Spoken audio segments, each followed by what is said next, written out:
Kedves nézőink, szeretettel köszöntünk mindenkit a ma esti kisegítő pszichológiai kerekasztal mindenkinek című első adásában.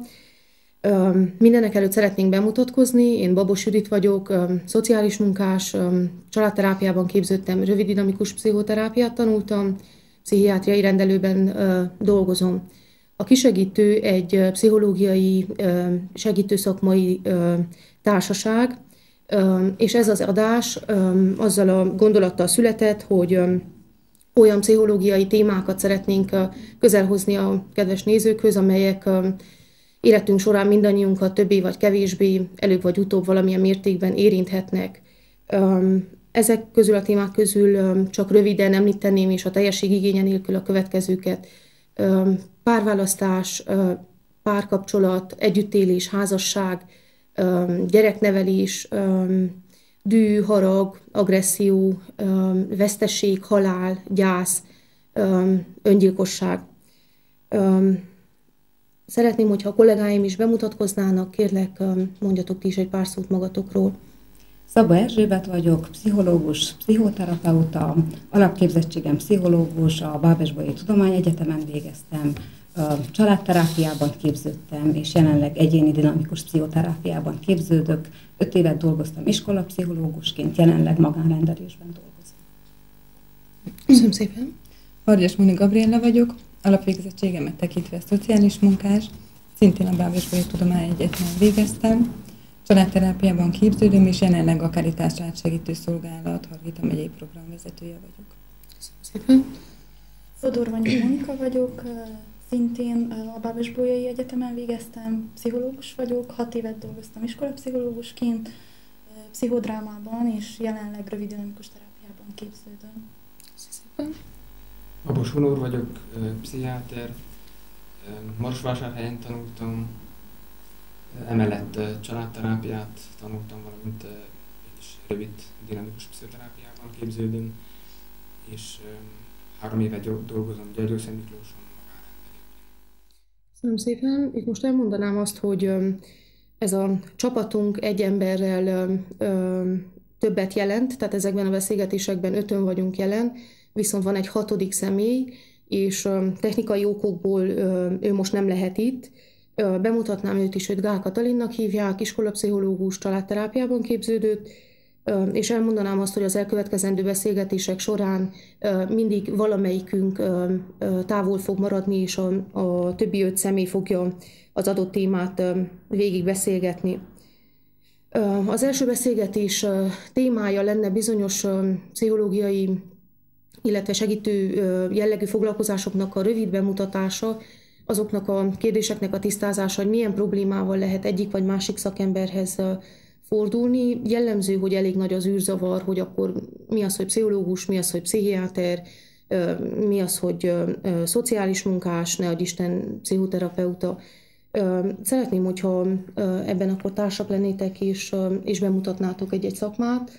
Talán jó lenne a pszichológiával kezdeni, ez talán a leginkább ismert, vagy leginkább elhangzó szakma. Móni, kérlek. Tehát a pszichológia egyszerűen megfogalmazva az emberi érzésekkel, gondolatokkal, illetve viselkedéssel foglalkozik, illetve ennek a 3 tényezőnek az összhatásával, tehát bármelyik, tehát hogyha mondanék egy egyszerű példát, akkor láthatjuk azt, hogy bármelyik tényezőből indulunk ki, az hatással van a többire. Tehát például, hogyha valaki engem nagyon megbánt, akkor az bennem negatív érzéseket kelt, tehát hogy az érzések szintjén kezdjem, negatív érzéseket kelt, és valószínű, hogy ez gondolatokat fog ébreszteni bennem. Tehát ilyen gondolatokat, hogy miért nem tudtam kiállni magamért, miért nem tudtam megmondani a másiknak az én véleményemet, miért hagytam azt, hogy most megint alul maradjak, letiporjanak, és ez valószínű, hogy az én viselkedésemben is valamilyen változást fog idézni. És ugyanezt történik pozitív esetben is, tehát hogyha valamilyen pozitív dolog történik velem, akkor az inkább pozitív gondolatokat és viselkedéseket kelt bennem. Tehát a pszichológia leginkább ezzel a 3 tényezővel foglalkozik. Amit fontos tudni még, hogy számos területe van, tehát nagyon sokszor az emberek nincsenek tisztában azzal, hogy mivel is fordulhatnak egy pszichológushoz, és ezt leginkább, hogyha összehasonlítom az orvostudománnyal, tehát hogyha valami bajom van, fizikai problémám van, és orvoshoz akarok menni, akkor különbség van a között, hogyha fogamfáj a fogorvoshoz megyek, hogyha szememmel van probléma, a szemészhez megyek, tehát ugyanígy van a pszichológia területén is, nagyon sok területe van, és az ember valamilyen irányban szakosodik. És egy szakterület keretén belül is rengeteg módszer van, amit elvégezhet egy szakember, és az egyetemi végzettség után ez még általában egy módszernek az eltanulása 5-6 évi munkát jelent. Milyen területeken dolgoznak a pszichológusok Gyergyóban? Hol találunk pszichológusokat? Mire szakosodtak ezek a szakemberek? Az előbb mondtad, hogy több mindenre lehet szakosodni. Igen. Tehát a leggyakoribb, amit Gyergyóban megtalálható, az az iskolapszichológia. Itt egy picit kiemelném, hogy az iskolapszichológia mellett vannak olyan iskolák, ahol gyógypedagógus is elhelyezkedik, tehát főként logopédiával foglalkoznak, tehát különböző beszédzavaroknak a javításával. Ezen kívül Gyergyóban található munka- és szervezetpszichológus is, tehát akik a sofőrvizsgakor csinálják a teszteléseket, a pszichológiai felméréseket. A munka- és szervezetpszichológusok azok elhelyezkedhetnek különböző cégeknél is, tehát amikor egy adott álláskörnek a betöltésére a legmegfelelőbb embert kell kiválasztani, a rendőrségen is van pszichológus, illetve a klinikai pszichológus az, ami még megtalálható Gyergyóban, tehát hogy ebben képződnek az emberek különböző terápiás végzettségek. Az előbb mondtad, hogy vannak gyógypedagógusok is az iskolában. Egy mondat erejéig tudnál-e valamit erről mondani? Mivel foglalkoznak, milyen problémával fordulnak hozzá az emberek? Tehát a gyógypedagógusok, tehát speciális nevelési szükségletű gyerekekkel foglalkoznak, tehát most itt a körünkben nincsen gyógypedagógus, de hogy leginkább tehát értelmi fogyatékosokkal, hallássérültekkel, látássérültekkel, illetve a beszéd javításával. Tehát a leggyakoribb itt Gyergyóban a beszédnek a javítása. Nincsen ilyen speciális intézmény Gyergyóban, tehát Kolozsváron például van, ahol a hallássérültekkel, látássérültekkel foglalkoznak, itt még nincsen. Milyen problémával fordulnak az emberek pszichológushoz? Tehát mi az, ami a pszichológusnak a kenyere tulajdonképpen? Tehát bármilyen jellegű személyes probléma, tehát a leggyakoribbak a családi problémák, párkapcsolati problémák, szorongás, félelem. Nagyon gyakori, azt gondolom, tehát én iskolapszichológusként dolgoztam 6 évet, és meglepően gyakori az öngyilkossági gondolatok, félelmek a serdülők körében. Akár tehát egy baráti körből fakadóan, tehát valamilyen szerhasználat, függőség, tehát ez is elég gyakori. Hol vannak a pszichológusnak a határai, tehát az ő szakmai határai? Mi az a pont, ahonnan már nem hozzátartozik egy probléma? Most örülök, hogy az öngyilkosságot mondtad többek között. Igen, tehát van egy határ tényleg, ameddig egy pszichológus foglalkozhat egy adott személlyel, tehát abban az esetben, hogyha tudjuk, hogy a személynek például alvás zavarai vannak, vagy nagyon súlyos depressziója van, tehát ahol öngyilkossági veszélyezettség is esetleg fennáll, tehát nagyon fontos ilyen esetben a pszichiátert felkeresni, és megnézni a határokat, tehát hogy kiküszöbölni, hogy inkább terápiára, vagy gyógyszeres kezelésre is szükség van, a kettő együtt, vagy külön az egyik is elégséges, tehát abban az esetben azt gondolom, hogyha egy iskolapszichológus, vagy bármilyen más pszichológus bizonytalan abban, hogy most például egy súlyos személyiségzavarról van-e szó, akkor fontos kikérni a pszichiáternek a véleményét, fontos azt is megnézni, azt az oldalt is megnézni, hogy lehetnek-e ott problémák. Itt annak kapcsán, amit Mónika elmondott, valahogy láttuk a határt a pszichológia és a pszichiátria között. Erről egy kicsit többet tudnál beszélni nekünk pszichiáterként? Hát leghamarabb azt mondanám el, hogy tehát a pszichiáter előbb orvosi egyetemet végez, és utána orvosi szakákként választja a pszichiátriát, ez további 5 éves képzést jelent, tehát ennél fogva a képzettség is más, mint egy pszichológus esetében. Hát itt elmondanám, hogy a pszichiátria elsősorban lelki betegségekkel, lelki zavarokkal foglalkozik, ezeknek a felismerésével, valamint a kezelésével. És akkor itt beszélhetünk a pszichológiával való érintkezési felületről, ugyanis valóban van egy átfedési terület. Hát ezt úgy mondanám, hogy enyhébb pszichiátriai zavarok esetében elégséges lehet csupán a pszichológiai jellegű megközelítés, segítség vagy pszichoterápia. Közepes szintű zavarok esetében mind gyógyszeres kezelésre, mind pszichológiai jellegű pszichoterápiás kezelésre szükség lehet, míg súlyos zavarok esetében előnyben részesül a gyógyszeres kezelés. Tehát a pszichiátria segítő eszköztárában úgymond a gyógyszeres kezelés szerepel egyrészt, másrészt pedig a pszichoterápia. Itt fontos megemlíteni, hogy a pszichoterápiás képzés az ugyanúgy a pszichológus képzésében sincs benne, mint a pszichiáteri szakképzésben sincs benne, tehát mondhatni, hogy ez egy külön szakma, amit mindannyian külön kell, hogy megtanuljunk, de hát erről a következőben még lesz szó. Azt kérdezném, hogy milyen problémákkal fordulnak leggyakrabban az emberek pszichiáterhez, mi az, amit erről tudni kell? Itt, amit Mónika említett, én is azt tapasztalom, hogy messze a szorongásos, depressziós zavarok a leggyakrabban előforduló problémák. Hát mondhatni szinte 3/4 a betegeknek ilyen betegek teszik ki, emellett szenvedélybetegség vagy pszichotikus betegség, közöttük a szkizofrénia, szellemi hanyatlás fordulnak elő teljességigénye nélkül. Köszönöm szépen. Mit tapasztalsz, amióta Gyergyóban dolgozol, hogy milyen a megítélése a szakmának, hogyan mennek el az emberek pszichiáterhez, mit jelent ez nekik, mit jelent az, hogy elmegyógyászhoz járnak? Azt tapasztalom, hogy elég nagy az előítélet és a tartózkodás a pszichiáterhez fordulás tekintetében. Végül is ez a betegségek természetétől is függ, leggyakrabban családorvos irányítja pszichiáterhez a betegeket, ritkábban fordul elő az, hogy a betegek saját indítatásukból keressék fel a szakembert. Köszönöm szépen.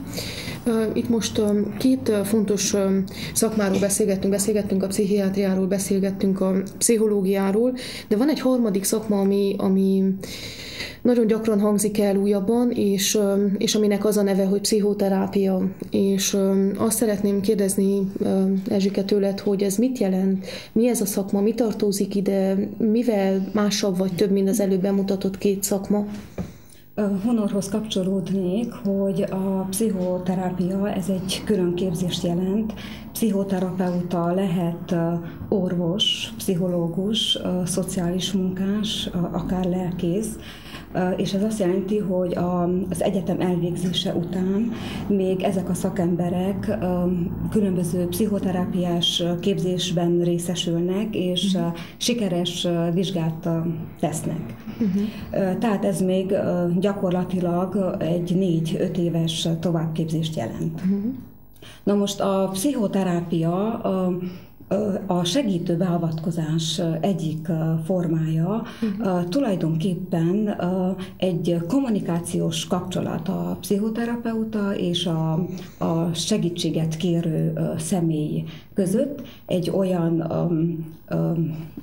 helyzet, amikor a kliensnek, tehát a segítséget kérő személynek lehetősége nyílik arra, hogy elmondja problémáit és panaszait, és ez a legfontosabb, hogy beszéljen a pszichoterapeutának arról, ahogyan ő a mindennapjaiban él, ahogyan gondolkodik, mit érez, mert csak ezek mentén lehet eljutni az ő igazi problémájához, és ezek mentén lehet elérni azt a kitűzött célt, amiben a pszichoterapeuta és a kliens, ez a beteg személy, amiben ők megegyeztek.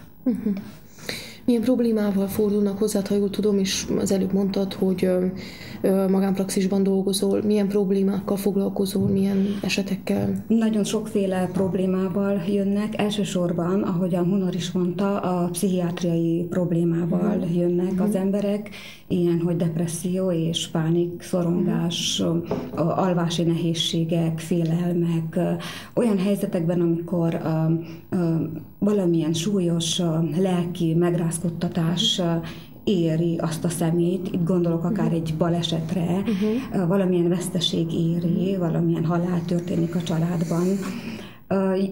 Párkapcsolati problémával jönnek pszichoterápiába, szexuális problémák esetén, kommunikációs problémák esetén családok jönnek pszichoterápiával, de hogy itt ekkor már nem az egyéni pszichoterápiával dolgozunk, hanem családterápiás módszerekkel, akkor az egész család jön. Ilyenkor valamilyen általában mindig a gyerekekkel vagy a serdülőkkel van valamilyen probléma.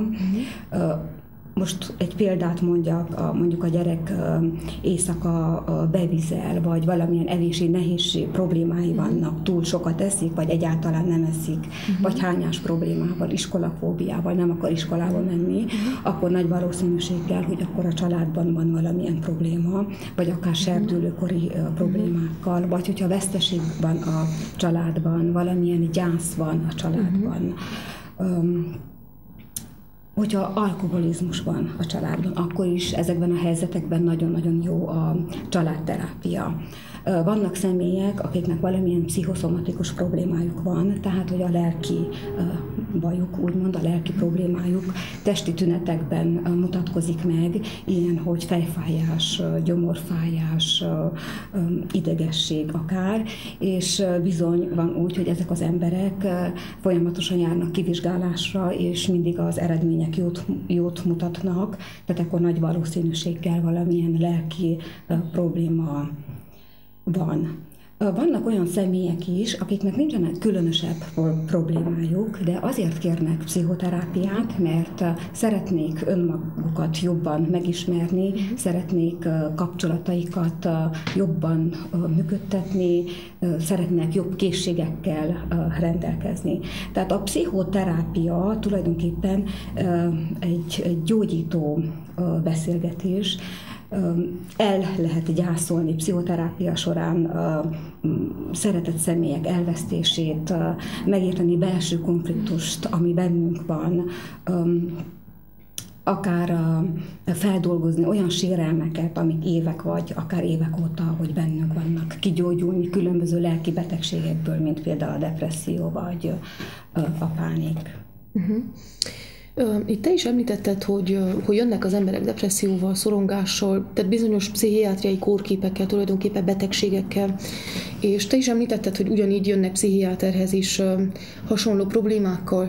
Most akkor hogyan választ a beteg, hogy akkor ez most ezzel orvoshoz kell menni, pszichiáterhez kell menni, inkább gyógyszeres kezelés kell rá, vagy pedig inkább pszichoterapeutához megy, és akkor egy ilyen terápiás folyamat során kap erre segítséget vagy gyógyulást.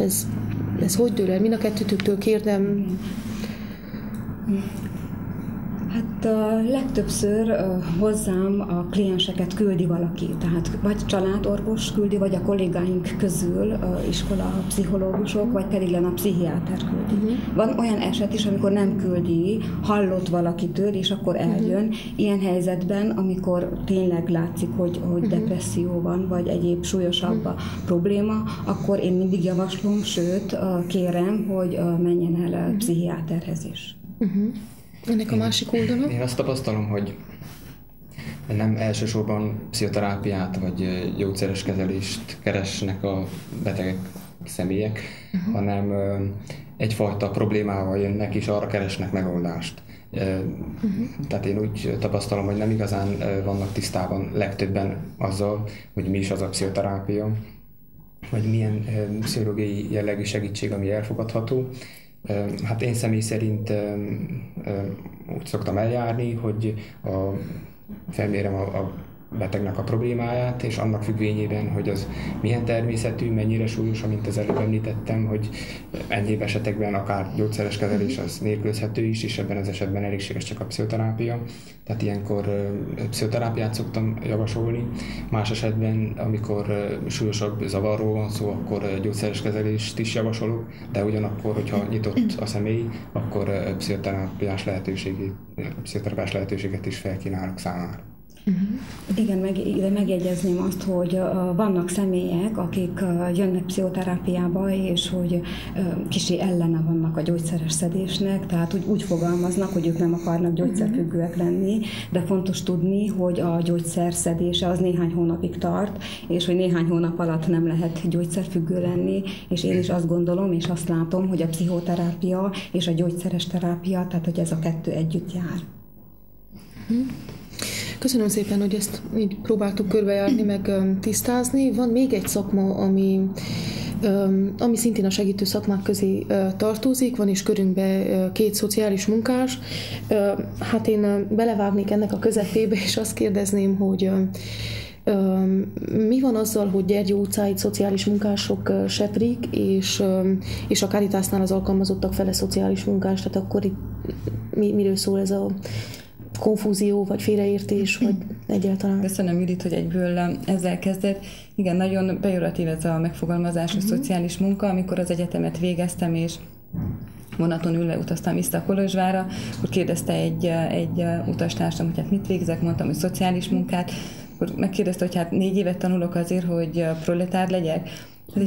Már az elején nagyon nehéz volt ezt valahogy azonosítsam magamban, hogy szociális munkás, egyetemi végzettséggel rendelkező szociális munkás, és a való életben is nagyon sokszor találkozok ezzel. A családsegítő programban legtöbbször szociális munkást alkalmazunk, és hiába kérjük, hogy egyetemi végzettséget igénylő diplomára van szükségünk.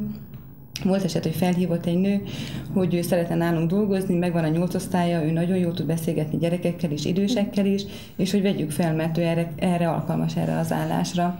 De mondtam, hogy nekem szükségem van a papírra, a diplomára, és azt mondta, hogy hát de miért vagyunk mi családsegítő szolgálat, hogyha az ő családját ennyiben nem segítsük, hogy őt most ide alkalmazzuk. Tehát nagyon nehéz az emberek fejébe is kicsit átalakítani, hogy mi is az a professzionális, szociális munka. Valójában egy nagyon sokarcú tevékenység, amelynek a gyökerei visszanyúlnak már az ókorban, csak akkor a rabszolgákra és a gyerekekre irányult a szociális munka, és csak az elemi létfenntartásra összpontosítottak, tehát az élelmezésre. A 19. században kezdett ez változni, akkor barátságos látogatóknak hívták a mai értelemben vett szociális munkásokat, akik kimentek a szegények otthonaiban, és próbáltak úgy jelen lenni az életükben, hogy olyan készségekre, képességekre tegyenek szert a hátrányos helyzetben élők, hogy ők maguk keressék meg a mindennapi megélhetéshez szükséges javakat, élelmiszereket. Tehát, hogy egyik fő mondata, vagy ilyen jelmondata a szociális munkának, hogy ne halat adjunk, hanem megtanítsuk halászni az embert. Volt 6 éve dolgozok a családsegítő programban, és volt olyan kliens, aki jött hozzám, hogy fizessük ki az áramot, vagy a közköltséget, majd nem tudják fenntartani magukat, és amikor leültünk és összeszámoltuk, hogy milyen jövedelme van, hát nagyobb volt a jövedelme, mint az én szüleimnek. Tehát, hogy csak hogy nem tudja beosztani, vagy hogy hogyan menedzselje az életét, hogy ő ezt jobban tudja beosztani, vagy hol mennek el ezek a felesleges költések. Tehát ilyen értelemben egy sokkal gyakorlatiasabb szakma? Igen, a szociális munka az inkább gyakorlatra alapul. Mikor felvételiztem én a szociális munkára, valójában még én sem tudtam, hogy mi az, és én megkérdeztem, és mondták, hát a szociológia és a pszichológia között egy gyakorlatiasabb szakma. Valójában az elméleteit a társadalomtudomány több területéről importálja, tehát pszichológia, szociológia, politológia, filozófia. Mit csinál jelenleg egy szociális munkás? Tehát milyen munkakörökben találhatunk szociális munkásokat, mik a feladatuk, tehát konkrétan mit lehet ebből látni? Nagyon nagy a palettája. Tehát így Gyergyóban, ahol szociális munkás dolgozik, én amit tudok, tehát nálunk a családsegítő központban, itt végezhet egyéni tanácsadást, ilyen szupportív tanácsadást, vagy szociális tanácsadást, csoportokat vezetünk időseknek, gyerekeknek, fiataloknak, prevenciós csoportokat. Ez mit jelent? Osztályfőnöki órákra vagyunk meghívva, és szexuális, szerelem, drog, alkohol, előadásokat tartunk a gyerekeknek, amilyen felvilágosítás jellegű. Az otthoni beteggondozó programban szintén a Caritasnál a szociális munkások a Caritas asszisztensek munkáját teszik teljesebbé, egészítik ki, ez inkább a doszárok összeállítása, tehát nagy részben papírmunka. Ha jól tudom, akkor Gyergyóban a gyerekotthonban, az öregotthonban, a gyerekvédelemnél dolgoznak még szociális munkások. Köszönöm szépen. Köszönöm mindannyiótoknak ezt a tartalmas beszélgetést, meg hogy sikerült ezeket a szakmákat nagyon röviden bemutatni. Köszönöm a kedves nézőknek is a megtisztelő figyelmét. Legközelebb egy hónap múlva fogunk jelentkezni, és a következő beszélgetésünknek a témája tekintettel arra, hogy már december lesz, az ünnepek pszichológiája, a karácsony pszichológiája, lélektana, mindaz, ami ezzel a kérdéskörrel összefügg. Most mondanám azt is, hogy internetes fórumainkon, amik a műsor során fel lesznek tüntetve, megjelennek, szívesen látunk, várunk kérdéseket, javaslatokat ezekkel a beszélgetésekkel kapcsolatosan, és várjuk Önöket a következő hónapban egy következő beszélgetésre. Viszontlátásra!